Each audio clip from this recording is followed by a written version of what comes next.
അടിപൊളി ചായ.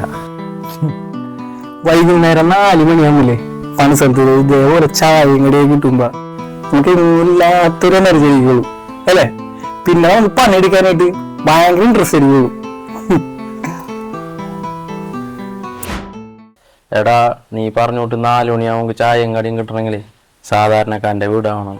അല്ലാണ്ട് നമുക്ക് കുറേ പൈസ ഉള്ളവൻ്റെ വീട്ടിൽ കോടീശ്വരന്മാരെ വീട്ടിലൊക്കെ പോയിട്ട് ഒന്നും കിട്ടൂല. പക്ഷെ വെള്ളം പോലും കിട്ടൂല ചില വീടുകളിൽ. ഇതടിയില്ലേ കാലത്ത് ചായ, ഉച്ചക്ക് ചോറ് വേണമെന്ന് വെച്ചാൽ അമ്മ പണി വീട്ടിൽ നിന്ന് ചോറ് കൊണ്ടുവരാനാണ് വേണ്ടാന്നാണ് ഇവരെ ബുദ്ധിമുട്ടിക്കണ്ടെന്ന് വെച്ചിട്ട്. ഇത് നിങ്ങൾക്ക് നമ്മളാ ഒരു സന്തോഷം. എടാ നിനക്ക് കേൾക്കണോ, ഇന്നലെ ഞാനൊരു പണക്കാരൻ്റെ വീട്ടിൽ പോയി ഒരു ഗ്ലാസ് വെള്ളം ചോദിച്ചിട്ട് ചേളങ്ങിയ ഗ്ലാസ് വെള്ളത്തിലാണ് തന്നത്. ഒരു മാനുഷിക പരിഗണന പോലും എനിക്ക് തന്നില്ല എന്നുള്ളതാണ് അവർ. പക്ഷേ സാധാരണക്കാരൻ്റെ വീട്ടിൽ പോയി കഴിഞ്ഞാൽ നമുക്കിത് ആവശ്യമാണ്, സന്തോഷമാണ്. അങ്ങോട്ട് പോകുന്നത് കുറച്ച് ബുദ്ധിമുട്ടൊക്കെ ഉണ്ടാവും, എന്നാലും പണിക്ക് പോകുമ്പോൾ നമുക്ക്. പക്ഷെ എല്ലാവരും അങ്ങനെ അല്ല കേട്ടോ, ചില ആളുകൾ മാത്രം. എന്നാലും സാധാരണക്കാരെ വീട്ടിൽ പോയിട്ടുണ്ടെങ്കിൽ കുറച്ച് പണി കൂടുതൽ എടുത്തു കൊടുക്കും, സമയമൊന്നും നോക്കൂല. റഹീമ തിഞ്ഞ് പണി തുടങ്ങാം. അപ്പൊ മൊത്തം കട്ട ദിവസം കേട്ടോ. കേട്ടോ